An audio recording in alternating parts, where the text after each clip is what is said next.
एकदमै धमिलो, एकदमै अन्योलपूर्ण अनि एकदमै अराजक हुन्छ। अब अहिलेको नेपाललाई यसको इतिहासबाट अलग गरेर चाहिँ बहुराष्ट्रिय राज्य बनाऊ, त्यसको निम्ति पृथ्वीनारायण शाहमाथि आक्रमण भयो, जातिको नाममा हिंसा सुरु हुन्छ, धर्मको नाममा हिंसा सुरु हुन्छ र देशलाई पुरै एउटा चाहिँ अराजकता र अन्योलपूर्ण दिशामा धकेल्छन् यिनीहरूले। त्यो हुन तयारी त्यही हो, मैले बुझेको तयारी नै त्यही हो। त्यसलाई रोक्नुको निम्ति पनि यस्तै अराजकता फैलिदिएको हो भने त विदेशीले मैले हात हाल्छ। यो चोचो मोचो चिल्ला चाप्ला कुरा गरेर अब काम गर्न सकिँदैन। सेनाले पनि यो प्रश्न बुझ्नुपर्छ।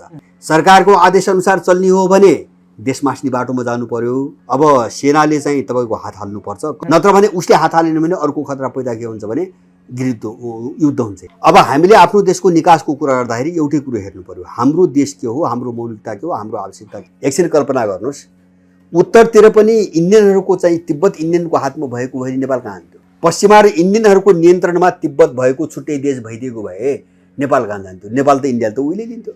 नेपाल बचेकै चाहिँ तपाईँको चीनको सिमानासँग जोडिएर। अब नेपालको राजनीतिक परिस्थिति अब तपाईँले बारम्बार भन्दै आउनु भएको थियो, यो व्यवस्था यो अन्तिम चरणमा आइरहेछ भनेर भन्दै हुनुहुन्थ्यो। अब अहिले के नेपालको राज्य व्यवस्था, नेपालको यी संयन्त्रहरू 62-63 पछाडि जुन किसिमको व्यवस्था फेरियो त्यसको अन्त्य उत्तरार्धतिर आएको हो, कसरी हेरिरहनु भएको छ? जुन किसिमका घटनाक्रमहरू अगाडि बढिरहेछन्, कार्यपालिकामाथि न्यायपालिका जुन किसिमले हावी भएको जस्तो देखिरहेछ, कार्यपालिकाले व्यवस्थापिकलाई जुन किसिमले एउटा अपहरण गरे जस्तो गर्यो, अथवा जुन किसिमका खेलहरू भइरहेछ नेपालको राजनीतिमा, कसरी हेरिरहनु भएको छ? मैले यहाँबाट कुराकानी सुरुवात गरेँ। अब यो तपाईँले उठाएको कुरा एकदमै महत्त्वपूर्ण छ। जस्तो मैले बारम्बार यिनी कुराहरूमा धेरै जोड दिँदै आएको छु। जस्तो अहिले जुन परिदृश्य देखिएको छ, अब यसलाई दुईटा चिजलाई जोडेर यसलाई हेर्नुपर्छ भन्ने चाहिँ मलाई लाग्छ। एउटा चाहिँ पहिलो चिज के हो भन्छ भने नेपालको यो जो सङ्कट तपाईँको उत्पन्न भयो, यसका निशाना के हुन् होइन, कुन कुन क्षेत्रलाई यो निशाना बनाएर यो सङ्कट थोपरियो, एउटा त्यो पाटो हेर्ने हो भने चाहिँ यहाँको कुरो बुझिन्छ होइन। जस्तो हाम्रो इतिहास भङ्ग गर्ने, अहिलेको नेपाललाई यसको इतिहासबाट अलग गरेर चाहिँ बहुराष्ट्रिय राज्य बनाउने होइन, त्यसको निम्ति पृथ्वीनारायण शाहमाथि आक्रमण भयो होइन। अब नेपाल पुनः एकीकरणलाई गोर्खा साम्राज्यको विस्तार भनी प्रचार गरियो, उनका शालिगहरू तोडिए। त्यो यो इतिहासलाई खण्डित गर्ने एउटा डिजाइन थियो, इतिहासलाई तोड्ने डिजाइन थियो। जस्तो समाजलाई तोड्ने डिजाइन अन्तर्गत साम्प्रदायिकता कुराहरू आए होइन। जस्तो अब जाति धर्म भाषा क्षेत्रमा मान्छे लडाउने होइन, समाजलाई तोड्ने डिजाइन व्यवस्थासँगै ती व्यवस्था यो सिस्टमले त्यो चिज बोकेर आयो।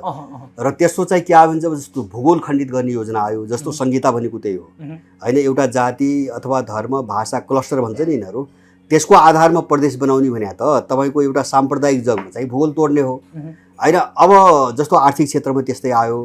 अब यो सबै सँगसँगै त्यससँग जोडिएको एउटा चिज मैले बारम्बार भन्ने, राज्य प्रणालीका सबै सिस्टमहरू भङ्ग गर्ने पनि एउटा उनीहरूको डिजाइन थियो र त्यो डिजाइनको शिकार सबै भए होइन। जस्तो अहिले हामीले देखिरहेछौँ नि, जस्तो सर्वोच्च अदालतको स्वरूप देखिरहेछौँ होइन, जस्तो पार्टी देखिरहेछौँ। पार्टी के भन्छ, अब पार्टी रहेनन्, यिनी चाहिँ तपाईँको विभिन्न इन्ट्रेस्टेड ग्याङहरूका चाहिँ समूह भए होइन। त्यो पार्टी भने यिनी सबैले ओढ्ने छाता त भयो, तर त्यो पार्टीको रूपमा समाप्त भयो। अब किनभने त्यहाँ एउटा विधि र पद्धति नियम कानुनले काम गर्दैन, त्यहाँ चाहिँ ग्याङले मात्रै काम गर्छ, उसको इन्ट्रेस्टले काम गर्छ, वार्ता पनि त्यही अनुसार हुन्छ। जस्तो अहिले एमाले काङ्ग्रेस माओवादी राप्रपा सबैतिर हामी त्यही देखिरहेछौँ।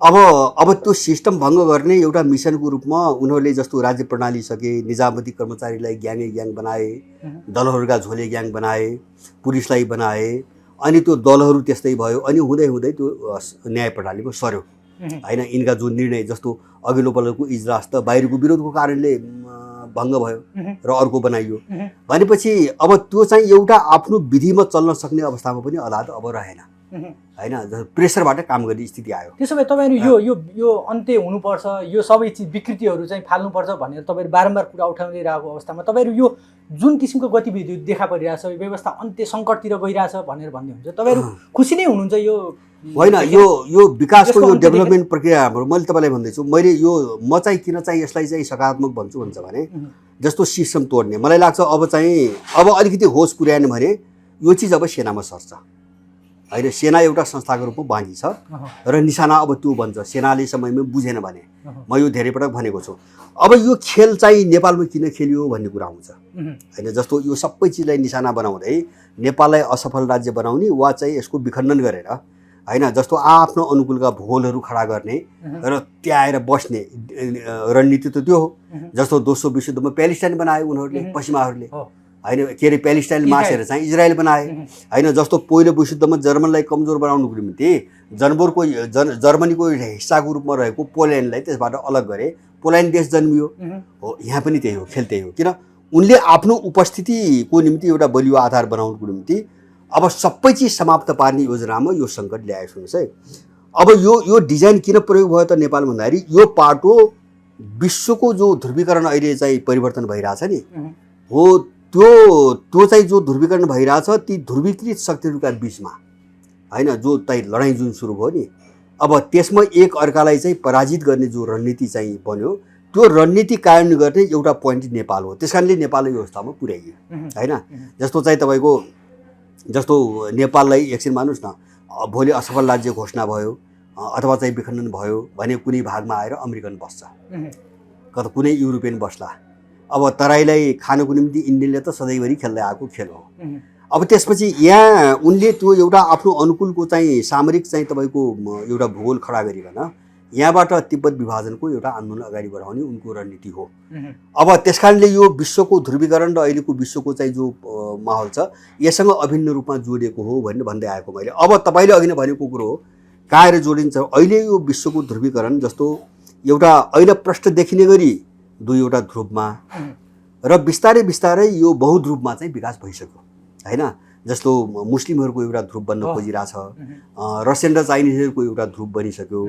अब पश्चिमाहरूको त पहिलेदेखि छ र त्यसमा पनि विभाजन भएर युरोपियनहरूको अर्को एउटा ध्रुव बन्न खोजिरहेछ, छुट्टिएर हो। जस्तो विशेष गरेर जर्मनी र फ्रान्सको नेतृत्वमा एउटा आफ्नो खालको चाहिँ एउटा चाहिँ शक्ति निर्माण गर्ने प्रयासहरूको भइरहेछ। अब यो बहुध्रुवतिर दिशातिर गइसकेपछि अब नेपालमा सङ्कट हिजो एउटै ठाउँमा हुँदाखेरि जुन शक्तिले ल्यायो त्यो विभाजित भयो दुई कोणबाट। एउटा आन्तरिक चाहिँ द्वन्द्वमा फस्यो, आपसमै चाहिँ अन्तर्विरोधमा फस्यो। दोस्रो चाहिँ सिङ्गो उसको विरोधी जो खेमा छ नि त्यसको चाहिँ तपाईँको उदय र त्यसको शक्तिबाट चाहिँ तपाईँको कमजोर हुँदै गयो, जस्तो चीन र रुस। अब पश्चिमाहरूले अहिले नेटोको अमेरिकाले चाहिँ नेटोको नाममा चाहिँ चीनका वरिपरि 4 लाख सेना जम्मा गरिसक्यो। योभन्दा अगाडि सिङ्गो एसिया प्रशान्त क्षेत्रमा उसको 1,31,000 सेना थियो, त्यो चाहिँ 4 लाख पुर्याइसक्यो। यो सबै हामीले हेरिरहेछौँ। र अमेरिकनहरूलाई आछु भएर अहिले जस्तो न उनी चाहिँ उत्तर कोरियाको चाहिँ ह्यान्डल गर्न सक्छन्, न चाहिँ प्यालेस्टाइन र इजरायलको समस्या ह्यान्डल गर्न सक्छन्, न सिरिया सके, न भेनेजुला सके, न इरानसँग न्युक्लियर युद्ध भइरहेछ त्यसलाई कन्ट्रोल गर्न सके। चारैतिर असफल भइरहेछन्। जस्तो मध्यपूर्वबाट अमेरिकाले सबै शक्ति उठाउँदैछ, अफगानिस्तानबाट उठाउँदैछ, त उनीहरूले ठेक्न नसकी भए मैले भने अन्तर्राष्ट्रिय जो चाहिँ लडाइँ छ नि अब यो लडाइँमा पश्चिमा शक्ति, इन्डो पश्चिमा शक्ति जसले नेपालमा यो सङ्कट सिर्जना गर्यो यो एकदम ह्रासको दिशातिर, कमजोर हुने दिशातिर र यसको विरोधी शक्ति एकदम चाहिँ राइजिङ चाहिँ तपाईँको दिशातिर, उदाउँदो दिशातिर छ हो। यो चिजले यहाँ सङ्कट ल्यायो। यो चिजले नेपालमा सङ्कट ल्यायो। जस्तो अहिले सबै चाहिँ जस्तो यो अराजकता छ नि अहिले त कस्तो अस्ति 5 वटा प्रधानमन्त्रीको कुरो सुन्नुभयो। ओली सरकारको विरुद्धमा सरकारी कर्मचारी तन्त्रलाई विद्रोह गर्नुको निम्ति आह्वान गर्यो उनीहरूले। पुलिसलाई र कर्मचारी तन्त्रलाई सहयोग नगर भने त्यो भनेको सडकबाट विद्रोहको अपिल हो। माने अब त्यसले के देखाइरहेछ त भन्छ भने अब यिनको जो ग्राउन्ड हो नि, होइन, अब त्यसलाई कसैले संविधान पनि बुझ्ला, कसैले सिस्टम पनि बुझ्ला, कसैले अब यसलाई चलाउने थर भनेर बुझ्ला, जे होस्, होइन। यो अब जो पश्चिमा ओरिएन्टेड, होइन, पश्चिमा मूल्य मान्यतामा आधारित जो तपाईँको सिस्टम आयो यो चाहिँ जरैबाट चाहिँ तपाईँको एउटा चरमरायो, हल्लियो। किन यो विश्वव्यापी प्रवृत्ति हो, नेपाल मात्रै होइन, यो विश्वव्यापी प्रवृत्ति हो। विश्वको ट्रेन्ड पनि के हो भन्छ भने आधुनिकतावादको नाममा नवोदारवादको नाममा अहिलेसम्म विश्वले जे भोग्यो यसबाट जस्तो बर्बादी महसुस गर्यो नि, लडाइँ यसका विरुद्धमा सुरु भयो विश्वव्यापी। अर्को फोर्स उदाउनुको कारण त्यो किन यिनी मूल्य मान्यता एक्सपायर भए, अब विश्वले अस्वीकार गर्यो, मानेन र सबै आफ्नो नयाँपनको खोजीमा गयो र त्यसको असर यहाँ पनि पर्यो। त्यसको असर यहाँ पनि संसारभरि पर्यो, यहाँ मात्रै होइन संसारभरि पर्यो। अब जस्तो अस्ति मात्रै एउटा चाहिँ बडो दुईवटा घटनाहरू बडो चाहिँ मलाई चाख लाग्यो अन्तर्राष्ट्रिय परिस्थिति हेर्दाखेरि। एउटा यो G7 को बैठकपछि तपाईँको चीनले एउटा कार्टुन ग्लोबल टाइम्स छापेको छ, तपाईँले हेर्नुभयो होला। त्यो कार्टुन मात्रै छैन कि त्यसमा G7 लाई उडाएको त छ, होइन तिमीहरूले लसारबाट केही होइन भारतलाई त भिखमङ्गाको रूपमा प्रस्तुत गरिरहेछ एउटा कमण्डलु बोकेको हात्तीको स्वरूपमा देखाएको छ र त्यसको चाहिँ अर्को गहिरो अर्थ के हुन्छ भने त्यो चित्र जिसस क्राइस्टको जो अन्तिम भोज भन्ने एउटा चित्र छ लियोनार्डो डा भिन्चीले बनाएको त्यो चित्रसँग तुलना गरेर लेखेको चित्र छ माने सन्देश के हो भन्छ भने जिसस क्राइस्टको त्यो भोज नै उनको जीवनको अन्तिम भोज भयो त्यसै गरी तिमीहरूको यो G7 को बैठक तिमीहरूको अन्तिम बैठक हो भन्न खोजेको छ र उसले चाहिँ एउटा अहिलेको चाहिँ पोलिटिकल सेन्टर अथवा चाहिँ आर्थिक सेन्टरको अर्थमा त भइहाल्यो त्यो मात्र होइन कि पश्चिमी सभ्यतामाथि आक्रमण गर्यो जस्तो जिसस क्राइस्टको अन्तिम भोजसँग चाहिँ चित्रको तुलना किन गर्नु पर्यो त्यो नगरेर चाहिँ निकाले भए पनि हुन्थ्यो नि त्यसैले सभ्यतामा पनि तिमीहरूको केही पनि लाग्दैन अब यो पूर्व उदायो भन्ने आदेश दिएछ माने उनीहरू त्यो ढङ्गले चाहिँ खुला रूपमा आइसके सबै आइसके माने अब यसको अब त्यही चिज हामीले बोकेको के हो नेपालमा भन्छ भने जो विशेष गरेर दलका नाममा 7 सालदेखि नै त्यही पश्चिमा मूल्य मान्यता त्यही सभ्यता तिनै अवधारणाहरू तिनैले दिएका सिस्टमहरू बोकेर आएको हो र यो विश्वव्यापी रूपमा चर्मराएर तपाईँको अर्को शक्ति यति व्यवस्थित भएर गयो अब उनीहरू सम्हालिन सकिरहेको छैनन् केपी हुँदाखेरि भयो केपी हुँदाखेरि नागरिकता बेच्ने कोसिस गरे होइन चुरे बेच्ने कोसिस गरे होइन चुरेसम्म सारा इन्डियन फौज ल्याएर चाहिँ स्थापित गर्ने चाहिँ तपाईँको खेल खेले होइन अनि चाहिँ तपाईँको के अरे चाहिँ अब खुलेआम नेपालका विरुद्ध चाहिँ तपाईँको बोल्ने इन्डियनहरूले ल्याएर मन्त्री परिषदमा सामेल गरेर उसले गरेको त्यही न हो होइन त अर्को पक्षले पनि चाहिँ गरेको त्यही हो भित्रबाट गर्ने त्यही हो भोलि त्यसैले हाम्रो बहस कहाँ हुनुपर्छ त भन्छ भने अब यिनको यो लडाइँबाट यो देशले पाउने के हो यहाँको नेपालीले पाउने के हो हामीले हेर्ने हो केही पनि पाउँदैन त्यसै कारणले मैले भन्न खोजेको हुन्छ भने जसरी विश्व एउटा बिल्कुल नयाँ युग एकदम सम्पूर्ण रूपमा नयाँ युग भन्नाले त्यहाँ अब विचार दर्शन मूल्य मान्यतादेखि सारा चिज जोडिएको छ एउटा नयाँ युगतिर जो कदम चाल्यो नि विश्वको चाहिँ एउटा प्रवृत्तिले मान्छेहरूको उसले जो कदम चाल्यो चेतनाले हो त्यो कदम नेपालमा पनि अगाडि बढिसकेका छ जस्तो यिनी जति आवाज आउँछन् नि होइन त्यसैका चाहिँ भ्रूणहरू हुन् अब यिनीहरू बिस्तारै बिस्तारै चाहिँ संस्थागत हुँदै जान्छन् त्यस कारणले यो टिक्न सक्ने सम्भावना छैन यसको जग चाहिँ विश्वव्यापी रूपमै चाहिँ समाप्त भयो मर्यो भन्ने चाहिँ मेरो कुरो हो अब कहिले सिद्धिन्छ त्यसो भए यो चाहिँ अब जसरी अहिले जुन किसिमको घटनाक्रम देखिएको छ कार्यपालिकालाई न्यायपालिकाले ड्याङ गरेको छ दलहरूको हातमा पनि यो यति बेला केही पनि शक्ति छैन जस्तो दलहरू जुन किसिमले निरीह भएका छन् कसरी हेरिरहनु भएको छ यी चिजहरूलाई हो त्यो मैले भन्छु नि जस्तो यो कुनै पनि चिजको कस्तो हुन्छ भने जस्तो मान्छे मर्दाखेरि सम्पूर्ण शरीर तन्काउँछ अन्तिममा चाहिँ सास जाने बेला सबै शरीर तन्काउँछ अब हामीले के भन्छ भने जस्तो अब यो जो अराजकता तपाईँले भने जस्तो हेर्नु जस्तो अब दलहरू जोड्ने र फोड्ने उनको एकता गराउने विभाजन गर्ने अब ठेक्का अदालतको हातमा गयो होइन उसले फैसला गर्ने भयो अन्तिम अस्तित्व दाउमा पर्न थालेपछि अब यिनीहरू चाहिँ आफ्नो बचाउ खोज्दैछन् जस्तो पुष्पकमल अर्को एउटा गजबको कुरा आयो ओलीभन्दा त राजै ठिक थियो भन्ने कुरा आयो होइन उनले अब आफ्नो बचाउ खोजिरहेछन् किन भन्छ भने हाम्रो जग गइसक्यो अब हामी टेक्दैनौँ भने उनीहरू पुगिसकेका छन् त्यसलाई सकारात्मकता लिने उनीहरू सच्चिने बाटोमा छन् कि होइन सच्चिने बाटोमा होइन उनले जे बोले त्यो चाहिँ ठिक कुरा बोले हुन् त्यो चाहिँ ठिक कुरो बोले तर त्यो ठिक कुरो कुन बेला भन्छ भने आफ्नो अब केही पनि रहने स्थिति चाहिँ नरहेपछि अब भोलि कसरी चाहिँ एडजस्ट गर्ने भन्ने चिन्ताबाट बोले होइन जस्तो प्रचण्डको भन्नुहोस् न जस्तो उनलाई उनको दिमागमा के हुनुपर्छ मेरो अनुमान है अब राज संस्था फर्किने भयो भन्ने हुनुपर्छ जस्तो यो सारा चाहिँ बाहिर चाहिँ जो मनोविज्ञान भनिरहेको छ नि राज संस्था फर्किने भयो किन त्यो संस्था फाल्नको निम्ति त मूल भूमिका खेल्ने पात्र त चाहिँ बाबुराम र प्रचण्ड होइन भोलि त उनीहरू त यसको कोपभाजनमा त पर्छन् उनले आफ्नो बचाउको कोणबाट उनी बोले होइन अब हुन त त्यो रियलिटी हो त्यो यथार्थता हो भने त उनलाई थाहा थियो तर बोलेका थिएनन् होइन बोलेका थिएनन् तर अहिले बचाउको निम्ति बोले अब उनीहरूले आफ्नो अनुकूलको नयाँ खालको समीकरणको खोजीमा छन् आम मान्छेहरूले एउटा आवाज पनि उठाइरहेछ अब सेनाले यो सबै चिजलाई राम्रोसँग हेरिरहेको छु त अस्ति भने प्रधान सेनापतिजीले नि बोल्नुभयो अब सडकमै आउनुपर्छ अथवा एउटा कार्यकारीको भूमिकामा रहनुपर्छ एउटा हातमै लिनुपर्छ यो सत्ता यसरी नलिने हो दलहरूको हातबाट नलिने सेनाले नलिने हो भने चाहिँ देश रहने हो कि नरहने हो भन्ने किसिमले जुन किसिमले टिका टिप्पणी भइरहेछ के सेना नै आउनुपर्ने बेला भइसक्यो यस्तो हो नै यस्तो हो अब हामीले सेना आऊ देश बचाऊ भन्नेवाला होइन अब कोही निर्देशित होला न है म सबैको भन्न सक्दिनँ यहाँ राम्रा मान्छे धेरै छैनन् एकदमै खराब मान्छेहरू छन् बाहिर होइन अब हामीले त समग्र देशको परिस्थिति हेरेर बोल्यो हो जस्तो भाषा हेर्दाखेरि सेनाले चाहिँ लिनुपर्छ सेना आउनुपर्छ भन्ने शब्द सबैको मिल्ला, धेरै मान्छेको मिल्ला, तर मनसाय फरक हुन्छ। जस्तो मेरो चाहिँ तपाईँको चिज के छ भने 2-3 चिजलाई मैले हेरेको छु यति बेला। जस्तो अहिले दलहरूको विकल्पमा ठ्याक्कै अगाडि आएर देश सम्हाल्ने कुनै सङ्गठित शक्ति विकास भइसकेको छैन होइन। छरिएको शक्ति देशभरि छ, ठुलो शक्ति छ साँच्चै शक्तिको। अब यो एक ठाउँमा कङ्क्रिट हुने हो भने दलहरूको भन्दा ठुलो शक्ति छ, सिङ्गो जनमत छ, तर त्यो कङ्क्रिट शक्तिको रूपमा विकास भइसकेको छैन। अब यो तुरुन्तै चाहिँ जस्तो मैले भने एउटातिर चाहिँ ठुलो रिक्तता खडा भइसक्यो, जस्तो न्यायालय चाहिँ असफल भइसक्यो, यसको मतलब संविधान कानुन असफल भइसक्यो।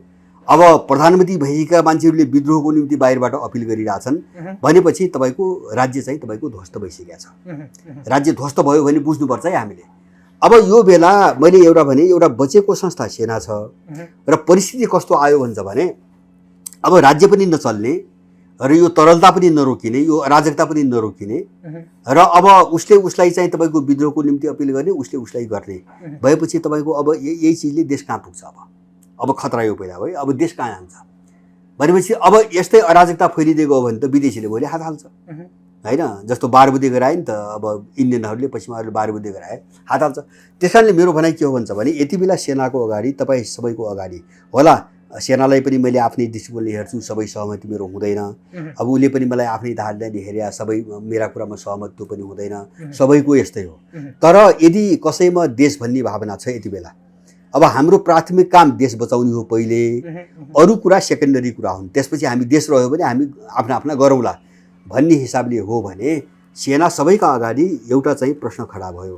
अब सिङ्गो राज्य प्रणाली दल एकातिर, देश भन्ने चाहिँ संस्था अर्कोतिर रह्यो। अब देश राष्ट्र भन्ने चिज अरू जनता भन्ने अर्कोतिर भयो र विपरीत पोल बन्यो, ठ्याक्कै विपरीत पोल बन्यो। अब सेना उभिने कहाँ, यो समस्या आयो। यो चोचो मोचो चिल्ला चाप्ला कुरा गरेर अब काम गर्न सकिँदैन। सेनाले पनि यो प्रश्न बुझ्नुपर्छ होइन। उसलाई पनि रिजाउने, म राष्ट्रको सुरक्षाको निम्ति बनेको हुँ भने पनि भन्ने, अनि सरकारको आदेशअनुसार चल्छौ पनि भन्ने, यो दुईटा चिज चल्दैन। अब सरकारको आदेशअनुसार चल्ने हो भने देश मास्ने बाटोमा जानु पर्यो, दलहरूकै आदेश यिनकै निर्बाट चल्ने हो भने देश मास्ने बाटोतिर लाग्यो, यिनको मिसन त्यही हो।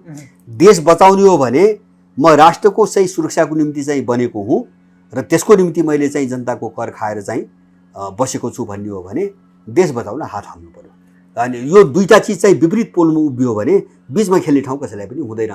त्यो प्रश्न हुनाले मेरो भनाइ के हो भन्छ भने अब राजनीतिक पावरै शासनै गर्ने हिसाबले होइन, यो चिजलाई रोक्नुको निम्ति सेनाले हात हाल्नुपर्छ। मैले बुझेको अस्ति जसरी प्रधान सेनापतिज्यूले कुरा राख्नुभयो, यो नजिकबाट हेरिरहेछौँ नेपालको यो वर्तमान परिस्थितिलाई सेनाले नजिकबाट हेरिरहेछ, सूक्ष्म तरिकाले हेरिरहेछौँ भनेर भन्नुको अर्थ चाहिँ के हो? सेनाले कसरी बुझिरहेको जस्तो लाग्छ तपाईँलाई? होइन, त्यो चाहिँ बाहिर दिएको सङ्केत हो भन्ने लाग्छ मलाई होइन। त्यो बाहिर दिएको सङ्केत हो। जस्तो तपाईँको अब सेनाले जस्तो पत्रकार सम्मेलनै गरेर त्यस्तो किन भन्यो त भन्छ भने जस्तो उसले त भित्र नबुझ्ने कुरा भएन। सबभन्दा बढी बुझ्ने संस्थाहरूमा सबभन्दा बढी बुझ्ने र मिहिन ढङ्गले बुझ्ने त्यही संस्था हो। अब देश चाहिँ चल्ने हालतमा छैन, उनीहरूलाई थाहा छ र एक ठाउँमा गएर दुर्घटनामा पर्छ, त्यो पनि उनले बुझेका छन्। त्यस कारणले अब त्यो पनि बुझेका छन् र अर्को के पनि बुझेका छन् भन्छ भने कसका पछाडि कुन विदेशी शक्ति लागेर चाहिँ वितन्ना मचाइरहेको छ त्यो त उनलाई थाहा नहुने कुरो भएन। त अब यो पर्दा पछाडि जुन खेल भइरहेछ नि विभिन्न पात्रहरूलाई प्रयोग गरेर, यसलाई दिएको चेतावनी जस्तो बुझ्छु मैले होइन। यस्तो स्थिति आयो भने हामी चाहिँ हात हाल्छौँ भनेर उसलाई दिएको चेतावनी जस्तो लाग्छ मलाई। र चेतावनी मात्र होइन, त्यो चाहिँ अब परि आयो भने हामी अगाडि आउनुपर्ने स्थिति चाहिँ अब देखिन थाल्यो भनेर त्यो स्वीकार गरेरै ऊ बोले जस्तो लाग्छ मैले। र अब त्यो कोनबाट हो भने त्यो यथार्थ बुझाइ हो। अब सेनाले चाहिँ तपाईँको हात हाल्नुपर्छ। कमसेकम पनि यो जो अहिलेको चाहिँ जो एउटा गिरोह छ नि, यो राज्य प्रणालीदेखि लिएर यो दलको नामको गिरोह, यसलाई नियन्त्रण गरेर देश जोगाउनको निम्ति र एउटा चाहिँ अलिकति एउटा चाहिँ देश निर्माण गर्न सक्ने खालको एउटा टिम, त्यस्तो चाहिँ व्यक्तिहरूको नेतृत्वमा सरकार अगाडि बढाउने वातावरण सृजना गर्नुको निम्ति उसले हात हाल्नुपर्छ भन्ने चाहिँ मलाई लाग्छ है। नत्र भने उसले हात हालेन भने अर्को खतरा पैदा के हुन्छ भने युद्ध हुन्छ होइन। यहाँ चाहिँ मुठभेड सुरु हुन्छ होइन। उसले हात हालेन भने यहाँ मुठभेड सुरु हुन्छ होइन। अनि के हुन्छ, जातिको नाममा हिंसा सुरु हुन्छ, दलका नाममा हिंसा सुरु हुन्छ, अनि चाहिँ धर्मका नाममा हिंसा सुरु हुन्छ र देशलाई पुरै एउटा चाहिँ अराजकता र अन्योलपूर्ण दिशामा धकेल्छन् यिनीहरूले।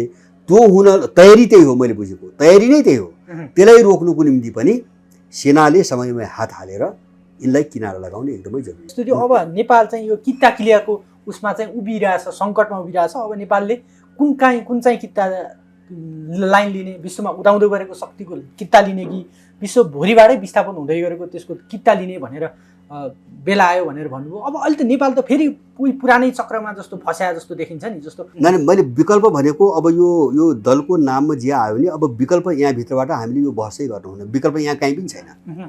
जस्तो ओलीको विकल्प प्रचण्ड पनि होइन, शेरबहादुर पनि होइन, माधव नेपाल होइन, बाबुराम होइन, अर्को होइन। मैले त्यही भएर मैले भने नि तपाईँको विश्व नै एउटा डरलाग्दो सङ्कटमा पसिसक्यो, नेपालको पनि त्यही हो कुरा होइन।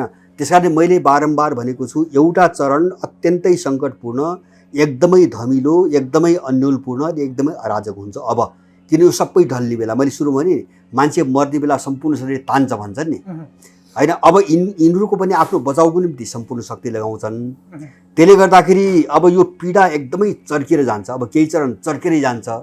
अब त्यो कुन अर्थमा भन्छ भने यसले त्यसपछि निकास पाउने अर्थमा, त्यसपछि एक ठाउँमा गएर यो समापन हुन्छ, एउटा निकास पाउँछ। अब त्यो विकल्प भने के हो भन्छ भने मैले अघि नै भने अब पात्रहरू कोही होला, परिस्थितिको माग अनुसार अब कोही पात्र आउला, त्यो पनि गाउनु पाटो हो भन्ने लाग्छ। भने जस्तो मान्छेको मनोविज्ञान कस्तो छ, कमजोर मनोविज्ञान भन्छ भने व्यक्ति हेरेर बसिया छ अहिले होइन। यो व्यक्ति त्यो व्यक्ति यो यस्तो बोल्या छ, व्यक्तिले गर्ने होइन होइन। ऊ एउटा वाहक हो, ऊ निमित्त कारण हो, व्यक्तिले गर्ने होइन। व्यक्तिले तपाईँको बोकेको जो मूल्य छ, जो सोच छ, जो भिजन छ, जो मिसन छ, गर्ने त्यसले हो।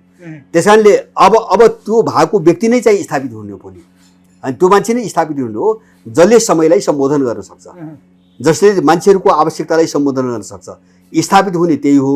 अब त्यो नभएको आयो भने मैले पहिले पनि भने त्यो 4 महिना पनि टिक्दैन, किन एक्सपोज हुन्छ नि, एक ठाउँमा गएर एक्सपोज हुन्छ। त्यस कारणले अब चाहिँ हामीले विकल्प भनेको अब यो सत्ता पक्षभन्दा बाहिर गैर सत्ता पक्षको किताभित्रै हामीले विकल्प खोज्ने हो। त्यो विकल्प दुई थरी विकल्प मैले हेर्छ हामीले बुझ्नै पर्ने, किन यो हामी लोलो पोतो चिल्ला चाफ्ला यिनी भलाद्मी कुरामा चाहिँ बहकेर हुँदैन अहिले। त्यो ठाउँमा हामी छैनौँ। एउटा चाहिँ हाम्रो देशको मौलिकता है र हाम्रो आवश्यकता के हो त्यो सोचबाट जानु पर्यो। राज्य प्रणाली त्यसरी बनाउनु पर्यो त्यो आवश्यकतामा। दोस्रो चिज चाहिँ के गर्नु पर्यो भन्छ भने अब यो सम्पूर्ण विश्वको ध्रुवीकरण यो लडाइँ हेर्दाखेरि त हामी त साह्रै सानो होइन, एउटा थोप्लो जस्तो पनि हामी बन्दैनौँ यो सारा विश्वको शक्ति हेरिकन। त्यस कारणले अब हामी माथि चाहिँ संसारका 2टा विशाल चाहिँ शक्ति केन्द्रहरू चाहिँ यहाँको भुरानीसँग जोड्ने। अब सिनो रसियन आधा संसार चाहिँ हाँकेको बसेको छ, अब युरो अमेरिकन अर्को संसार हाँकेर बसेको छ। अब यसको यो लडाइँमा त इन्डियाको त कुनै हिसाब छैन, लेखाजोखा नै छैन। अब यो दुवै शक्ति नेपालमा छ। सुन्नुहोस् है, नेपाल त्यति अप्ठ्यारो ठाउँमा दुवै शक्ति, किन उनको लडाइँको केन्द्रबिन्दु भयो नेपाल, रणनीतिक केन्द्रबिन्दु, सामरिक केन्द्रबिन्दु भयो नेपाल। त्यो कारणले नेपालको यो अब किता काटै पर्ने बेला आइसक्यो। हामी विश्वबाट उदाउँदो गरेको शक्तिको पक्षमा लाग्ने र हाम्रो देशको हितको पक्षमा आएको शक्तिलाई लाग्ने कि पुरानो सिद्धिन लगाइसकेको पक्षमा लाग्ने भनेर तपाईँले यो चाइनिज र रसियन ध्रुव र एउटा अमेरिकन युरोपियनहरूको ध्रुव एउटा प्रश्न किता गर्नुपर्छ भनेर भन्दै हुन्थ्यो।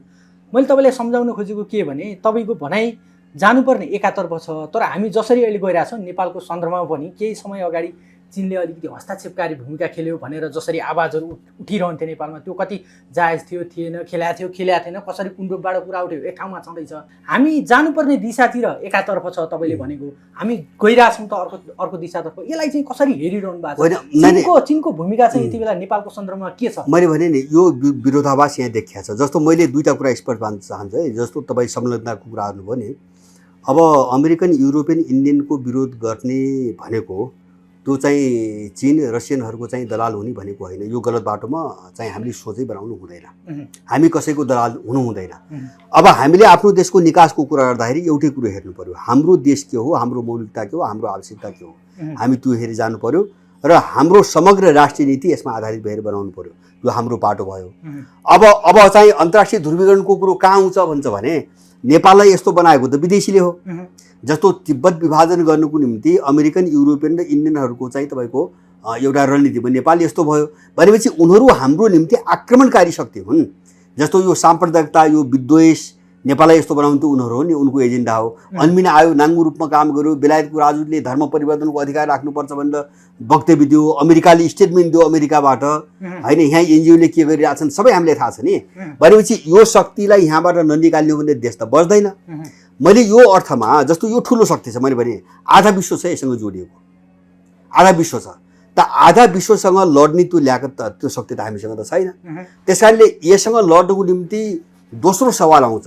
मैले पहिले भनेको हाम्रो देश हेरिकन हामी अगाडि जाने भने चाहिँ हाम्रो आफ्नो आन्तरिक लिडरसिपको कुरा भयो। अब दोस्रो चिज के आयो भन्छ भने हामी लड्नुपर्ने जो खराब शक्तिहरू छन् नि उनका विरुद्धमा बनाउने मोर्चाको कुरा आयो होइन। मैले मोर्चाको सन्दर्भमा कुरा गर्दाखेरि हामी चिनिया र रसियन जो चाहिँ ध्रुवीकृत भइरहेछ नि, हामी त्यससँग अलि राम्रो सम्बन्ध लिएर सहयोग लिएनौँ भने हामी यिनीसँग मात्रै लड्न सक्दैनौँ। यो काल्पनिक कुरा हो, हाम्रो बाध्यता हो होइन। कि त यिनीहरू निस्केर जानु पर्यो, हामीलाई यिनीसँग लड्नु छैन, कसैलाई बोक्नु पनि छैन। जस्तो अमेरिकन, इन्डियन, युरोपियनले आफ्नो मर्यादामा बस्छन् भने हामीलाई किन अर्को देश बोक्नु पर्यो? हामीले त्यो गर्ने चाहना पनि छैन।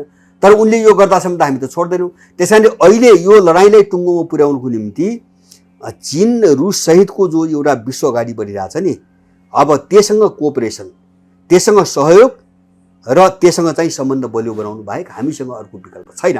जस्तो मैले बारम्बार मेरो आफ्नो विचारमा, मेरो आफ्नो थटमा, हामीले बनाएका पार्टीहरूको घोषणापत्रमा हामीले एउटा चिज के राखेका छौँ हुन्छ भने तिब्बत चीनको अभिन्न अङ्ग हो भन्ने कुरा। त्यो चीनको चाहिँ सार्वभौमताको कुरो मात्रै होइन, त्यो त उसको कुरा भयो। तिब्बत चीनको अभिन्न अङ्ग हो भन्ने कुरा हाम्रो राष्ट्रियताको परिस्थितिजन्य तत्त्व हो, कन्डिसनल फ्याक्टर हो। हामीले त्यसरी बुझ्नुपर्छ भन्ने मैले भन्छु। मैले किन भन्छु भन्छ भने जस्तो इन्डियाले 4 पटक नाकाबन्दी लगायो। एकछिन कल्पना गर्नुहोस्, उत्तरतिर पनि इन्डियनहरूको चाहिँ तिब्बत इन्डियनको हातमा भएको भए नेपाल कहाँ हुन्थ्यो? अथवा उनको डोमिनेसनमा पश्चिमा र इन्डियनहरूको नियन्त्रणमा तिब्बत भएको छुट्टै देश भइदिएको भए नेपाल कहाँ जान्थ्यो? नेपाल त इन्डियाले त उहिले लिन्थ्यो, हामी त चारतिरबाट थुनिन्थ्यो। नेपाल बचेकै चाहिँ तपाईँको चीनको सिमानासँग जोडिएर हो, नेपाल जोगिएकै त्यति कारणले हो। त्यस कारणले गर्दाखेरि यो जसरी पनि मैले भने नि तिब्बत चाहिँ चीनको अङ्ग हो र तिब्बत विरोधी गतिविधिलाई यहाँ कुनै पनि हालतमा चाहिँ छुट दिनु हुन्न भने मैले जोड दिने अर्को पाटो के हुन्छ भने त्यो मेरो देशको जीवनसँग जोडिएको पाटो हो। तिब्बत स्वतः के अरे चीनको अङ्ग रहेन भने नेपाल पनि रहन साथसाथै जान्छ। अनि यस्तो ठाउँमा हामी उभिएका छौँ। त्यस कारणले गर्दाखेरि अब यो यथार्थलाई हामीले बुझ्ने कि अनि यिनले चाहिँ तपाईँको विदेशीले पालेका जासुसका कुतर्क सुन्ने? यिनका कुतर्क प्रजातन्त्र, मानव अधिकार अनि वाक स्वतन्त्रता बकवास गरेको छ, सारा चिज गरेको छ। यो मान्छेले घुमाउने तरिका हो क्या। किन भन्छ भने आफूलाई समस्या पर्यो भने यिनले भनेको कुरा उही मान्दैन। जस्तो अस्ति 3 दिन भयो इरानका चाहिँ तपाईँको 33वटा वेबसाइटहरूको डोमेन जफत गर्यो अमेरिकाले। नयाँ राष्ट्रपति आउँदा बित्तिकै कहाँ छ तिनको वाक स्वतन्त्रता? खै वाक स्वतन्त्रता प्रकाशन गर्न नदिने, आफ्नो अहित हुन थालेपछि प्रकाशनै गर्न नदिने, अनि उनको वाक स्वतन्त्रता कस्तो पाखण्डी रहेछ भन्ने कुरा त्यसबाट बुझिँदैन होइन। उनी चाहिँ तपाईँको उइगुरको कुरा गर्छन्, कालाहरूमाथि के गरिरहेछन् उनीहरू होइन। तपाईँको के अरे युरोपमा, अमेरिकामा चाहिँ, फ्रान्समा चाहिँ मुस्लिम विरोधी कानुन किन बनिरहेछन्? किन छैन उनलाई अधिकार? भनेपछि त्यो त कमजोरहरूमाथि शासन गर्ने नारा हुन् के नि। त्यस कारणले अब जसलाई कज्याउन सकिन्छ, कुनै मुद्दाबाट जसलाई कज्याउन सकिन्छ उनले त्यो मुद्दा उठाउँछन्। जस्तो तपाईँ नेपालको मानव अधिकारको, यहाँका मानव अधिकार सबै संस्थाहरूको अनुहार हेर्नुहोस्। यिनी कहिले एउटा यस्तो कुरो देखाइदिनुहोस् यिनीमध्ये जो यहाँको खान नपाएको मान्छेको मानव अधिकार भनेर सडकमा आएको छ, औषधि नपाएर मरेको मान्छेको पक्षमा सडकमा आएको छ होइन। अथवा चाहिँ जस्तो खाडीमा यस्तो देश छोडेर मान्छे बसिरहेको छ विदेशतिर संसारभरि, न यो देशभित्र बस्न पाउनुपर्छ यो मानव अधिकार भनेर आछ। यसले कसको मानव अधिकार भन्छ? अपराधीहरू जो थुनिन्छन्, जो मुद्दामा पर्छन् उनको निम्ति जुलुस गर्छ। यिनी जुलुस गर्छन् सिके राउतको निम्ति, यिनी जुलुस गर्छन् एउटा बलात्कारीको निम्ति। बलात्कार गरेर पुलिसले यातना दियो भने चाहिँ उसको मानव अधिकार भनेर जान्छन् होइन। यिनी चाहिँ कराउँछन् चाहिँ साम्प्रदायिकताको निम्ति होइन। जाली शब्द बनाएका छन्, सीमान्तकृत वर्ग, पिछडा वर्ग, उपेक्षित वर्ग, समाजलाई चाहिँ तपाईँको वर्गै वर्गमा डिभाइड गर्ने, डिभिजन गर्ने अनि खेल्ने यो अपराधी ग्याङहरू नि। मानव अधिकारवादी पनि एकदम क्रिमिनल ग्याङ, पेसेवर रूपमा पश्चिमाले चलाएको अपराधी ग्याङहरू हुन्। यिनले मान्छेको मानव अधिकारको औकात कहिले पनि गर्दै गर्दैनन्। गरेको इतिहास छैन, रेकर्ड छैन। मैले पनि कसैले त्यो रेकर्ड दिन सक्दैन। तपाईँको पश्चिम नेपालतिर सीताबुल नपाएर कति मान्छे मरे वर्षेनी यिनी बोले कहिले होइन। यहाँ सडकमा चाहिँ तपाईँको काम नपाएर चाहिँ भोगे बस्ने मान्छे कति छ? त्योभन्दा ठुलो मानव अधिकार के हुन्छ भन्नु न? भरि पेट खान पाउने भन्दा ठुलो मानव अधिकार के हुन्छ? बोल्छ? बोल्दैन। उपचार गर्न पाइरहेको छैन मान्छे होइन। निजी अस्पतालहरूले चाहिँ तपाईँको एउटा मान्छेको चाहिँ तपाईँको 15-20 लाख 30 लाख मान्छे अलिकति ठुलो रोग लाग्यो भने बाँच्नै नसक्ने भएको मान्छेको बाँच्ने अधिकार होइन। तिनीहरू बोल्छ किन? सबै त्यही अपराधी ग्याङभित्रको मान्छेहरू तिनीहरू हो। यस्ता चिजमा हामी बग्ने होइन मैले भन्न खोजेँ। त्यस कारणले हामीले बहस कोसँग चाहिँ एलायन्स गर्ने, कोसँग नजिक हुने, कोसँग लड्ने होइन, हामी कतातिर जाने भन्ने कुरा हामीलाई हेरेर बोल्नु पऱ्यो क्या यति बेला होइन। म कसरी भन्न सक्छु भने मेरो देशमाथि आक्रमण गर्ने, देश भाण्डको निम्ति यति नाङ्गो रूपमा ओपनली आएको त्यो अमेरिका, त्यो युरोपियन युनियन र त्यो इन्डियनलाई प्रजातन्त्रको बोक्रा देखाएर अनि उसलाई म मित्र कसरी भन्न सक्छु? मेरो नैतिकताले दिँदैन, किन मेरो देश मार्ने त्यही नै हुन्, त्यो कोसिस गर्ने उनै हुन्। अब अहिले मैले अघि जोड्न खोजेको चीन यति बेला नेपालको राजनीति अथवा नेपालको मामिलाबाट चीन निकै टाढा भयो मैले भने होइन, यस्तो टाढा हुँदैन। किन भन्छ भने अब नेपाल त कस्तो मैले बुझेँ जस्तो नेपालको भू राजनीति के हो भन्छ भने चीन टाढा भयो, रुस टाढा भयो भन्छ भने चीन टाढा हुने भनेको तिब्बत गुमाउने हो। नेपालको भू राजनीतिबाट चीन टाढा हुने भनेको तिब्बत गुमाउने कुरा हो, सिधा होइन। अब त्यो त उनले सोच्ने कुरा पनि होइन। तर अब तपाईँले भने जस्तो बिचमा के हुन्छ भने उनीहरूलाई के थाहा छ भन्छ भने जो अहिले चाहिँ अब जो सिस्टम छ यसको वरिपरि जो दल छन् यिनी मान्छे त सबै अर्का मान्छे हुन्। त्यो त उनले नबुझ्ने कुरा भएन। तपाईँ हामीले त सबै बुझिसक्यौँ भने उनले त नबुझ्ने कुरा हुँदैनन्। सबै सिआइएका मान्छे छन्, रका मान्छे छन्, युका मान्छे छन्, मिसरीका मान्छेहरू छन्। अहिले नेपालको मान्छे त मान्छे छैन यहाँ। त्यसैले दुईवटा समस्या, एउटा चिज चाहिँ उनीहरूलाई प्रयोग गरेर जस्तो अहिले अर्को उनको विकल्प नबने अवस्थामा उनीलाई प्रयोग गरेर अलिकति आफ्नो पक्षमा चाहिँ एउटा शक्ति सन्तुलन कसरी बनाइराख्ने एउटा उनको समस्या त्यो हो। त्यसको निम्ति यिनीहरूसँग सहकारी पनि गर्नु परेको छ। मैले दोस्रो पाटो भने यिनी त मान्छे हुनु अरूका फेरि होइन, त्यही चीनका विरुद्धमा एउटा मिसनमा उतारिएका मान्छेहरू उठाइएका मान्छेहरू।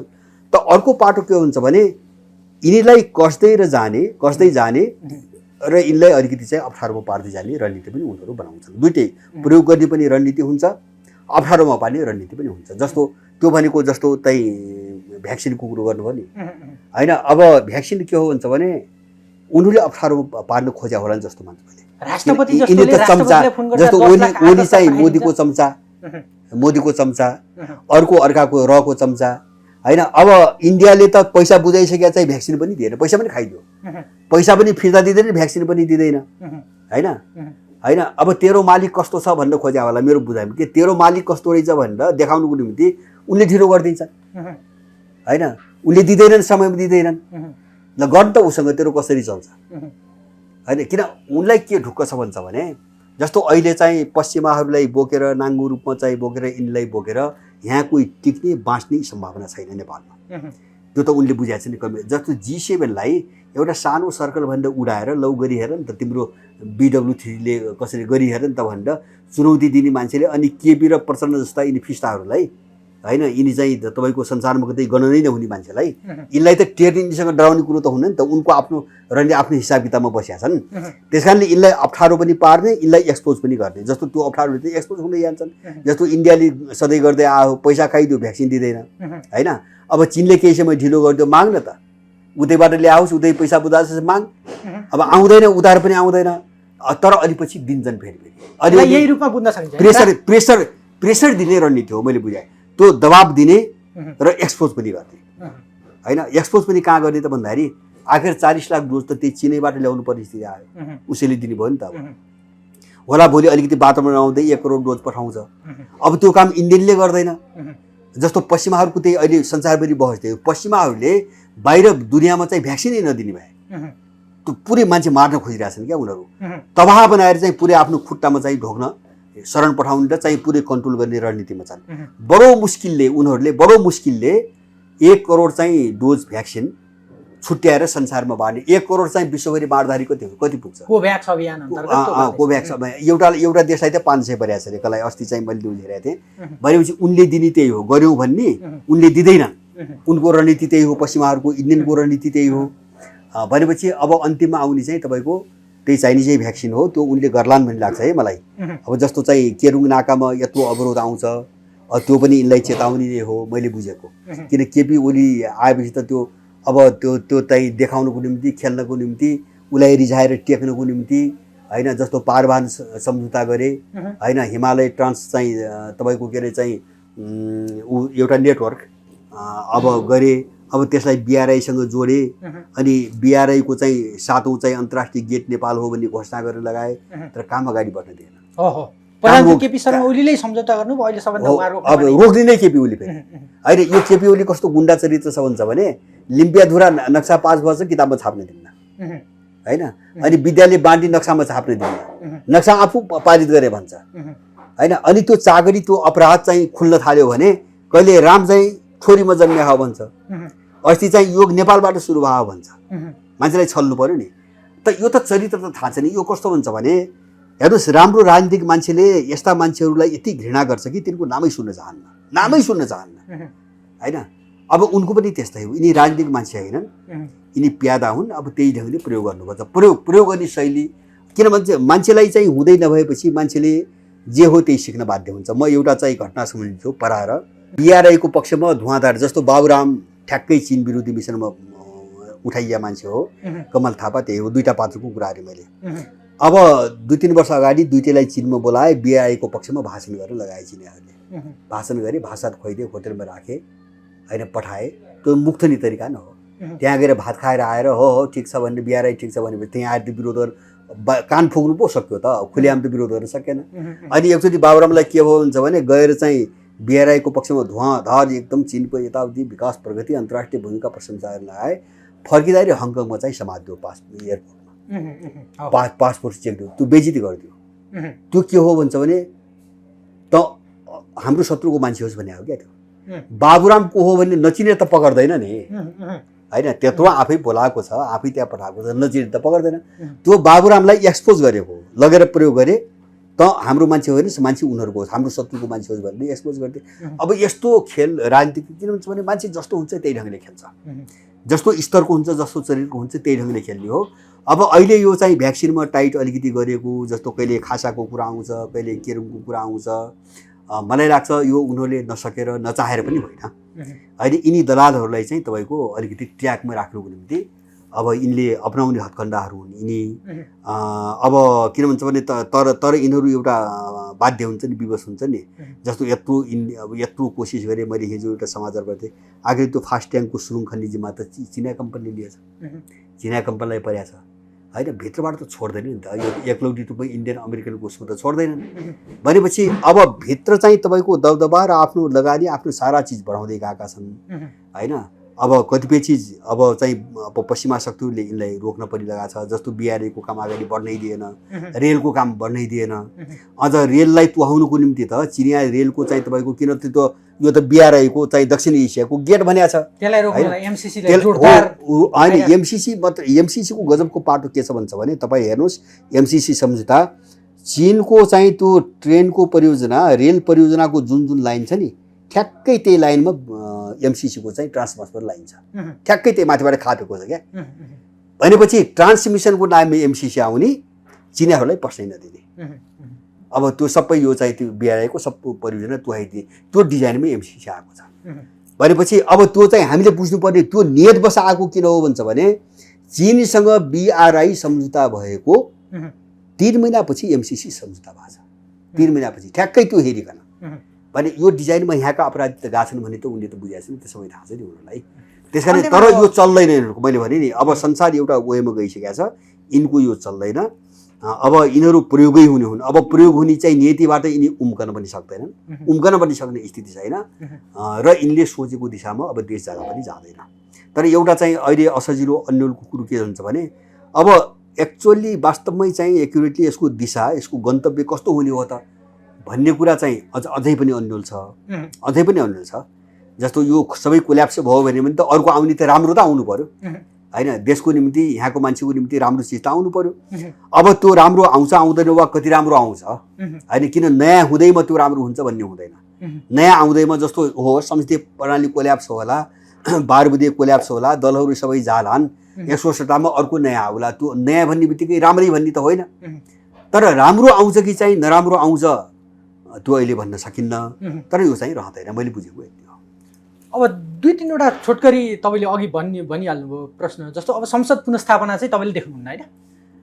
मैले नै यस्तो हो, देख्ने भन्दाखेरि यसो गरौँ, जस्तो मैले भने नि, जस्तो अगाडि जस्तो एउटा लेनिनको एउटा चाहिँ उदाहरण चाहिँ लिएको हुन्छ नि, 1 कदम अगाडि 2 कदम पछाडि होइन।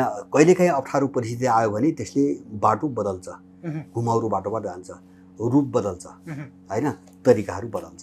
सेनाको कुरा पनि अगाडि गऱ्यौँ, सेना यति बेला आफ्नो शक्ति बाहिर ल्याएर आउने सम्भावना कति देख्नुहुन्छ? होइन, सेना शक्ति ल्याएर बाहिर आउँदैन होइन।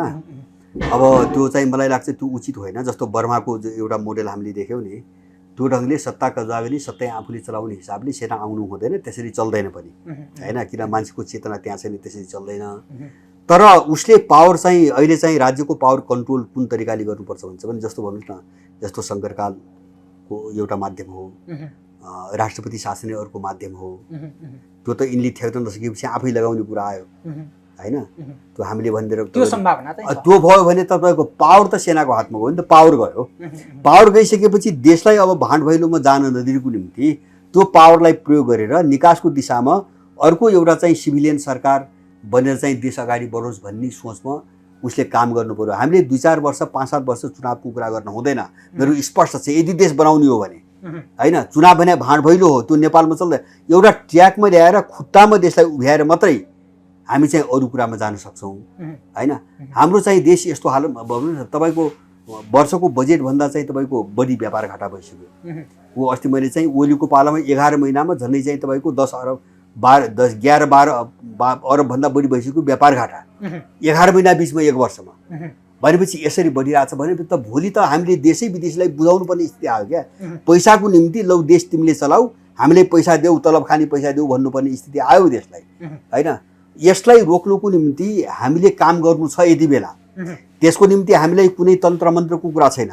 नेपाललाई स्थिर बनाएर नेपाललाई आर्थिक रूपमा खुट्टामा उभ्याउने र राजनीतिक रूपमा नेपाललाई स्वाधीन बनाउने एउटा बिन्दुमा पुर्याइसकेपछि मात्रै बाँकी हामीले कुरा गर्ने हो।